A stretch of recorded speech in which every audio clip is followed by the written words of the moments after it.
Onivia, League of Legends highlights. Explosive cask, so you do get some initiation later on for some of those team fights. You've got the Thresh as well, which makes it a lot easier to utilize that.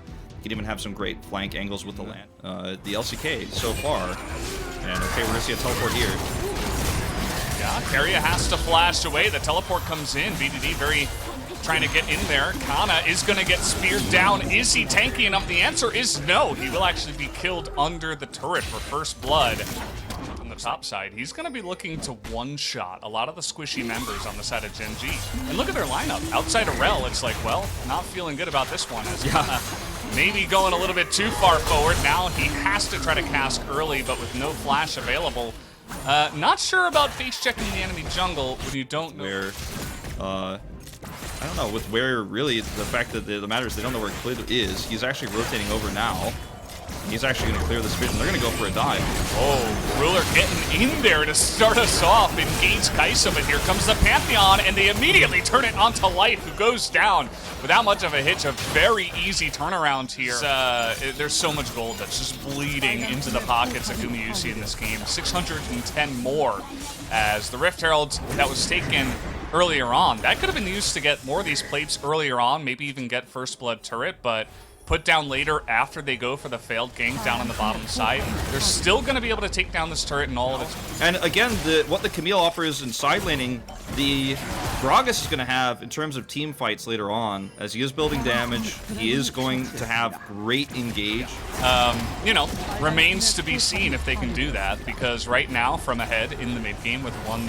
So it's like, okay, well, nice trade, Ruler. You want to fight again? Flash comes in from Keria. Keep in mind, this is 2v3 right now, but with the Pantheon on the map here, he immediately gets into that back line, and we've got lanterns, we've got flashes. That's what T1 say.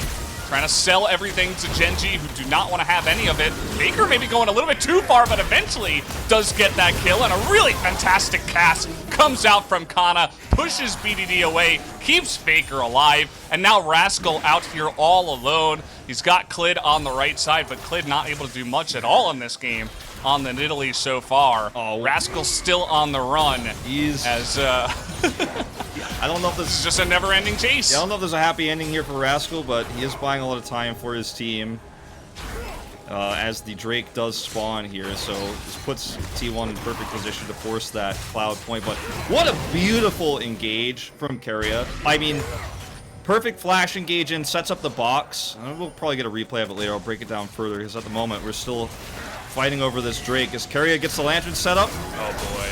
Rascal now forced into the fight, trying to turn something onto LM. Not able to get the kill. The exhaust actually a little bit late there, and now Gen.G have found a moment to push forward and actually get some poking down. The respawns at 20 minutes into the game are actually quite fast, and they still had teleport available on W2D, so he's able to get into the fight, and in fact this Cloud Drake will go the way case, but definitely an overextension.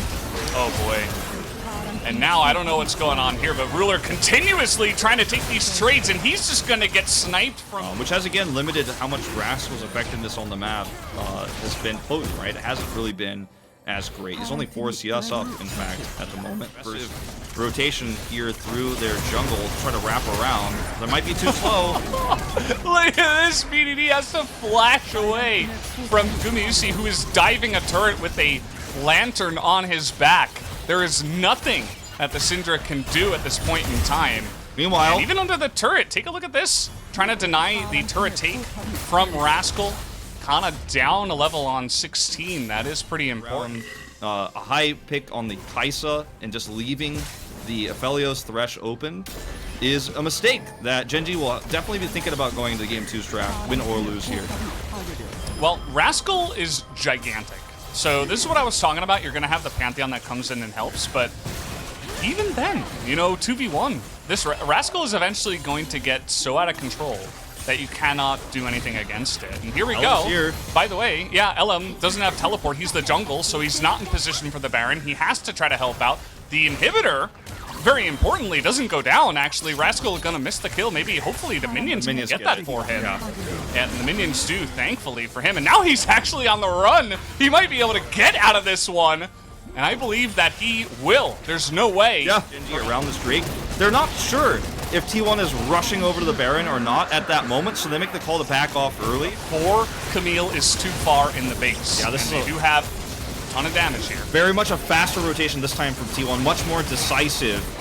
And this is exactly the same thing. All right, we're going to see the teleport. All right, this time we do have the teleport coming in. It's going to be Zoe. Faker gets the Baron here as the Rel will move in, but fighting front to back with Gumayusi is such a good play here for T1. He is shredding through every single player on the side of Gen.G. There is no hope for anyone to survive against that fountain laser. That is Gen.G needs to be on the bot side of the map and controlling this insane duo of Gumayusi and Keria. As you mentioned, I don't think there's any way surviving this for Gen.G. The Baron buff, the push to end the game here now as T1 finally get to be decisive and make that Baron play.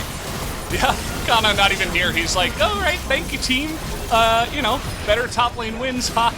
We'll see if this counter engage can actually work. They're gonna take out Gumayusi, maybe going a little bit too close to the turrets, as now Faker is just gonna run away with his tail between his legs, not able to do it all alone here, as Gen.G do actually... You can see he's already rushing towards the top. That BDD just set up for him.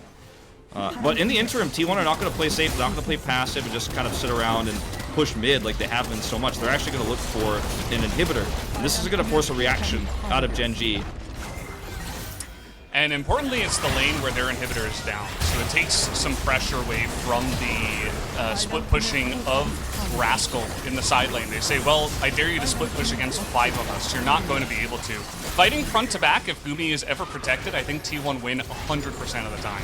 And as long as, you know, they don't get poked out. Well, huge cast. Oh man, huge damage from the cast coming in here. Rascal desperately trying to get into the back line. But again, Gumayusi is protected. Another fantastic hook onto Clid, as there is no room for him. They're all just going to have to try to run away here. BDD trying to do it alone, nearly takes out Faker, but that Nexus is so low they could probably just click on it at this point in time. Gumayusi still protected in the back. He is just one-shotting people now, as Ruler desperately trying to make it happen. Gumayusi going to wait here for the kill, picks up the triple kill, and picks up the game. And man, what a dominant performance there.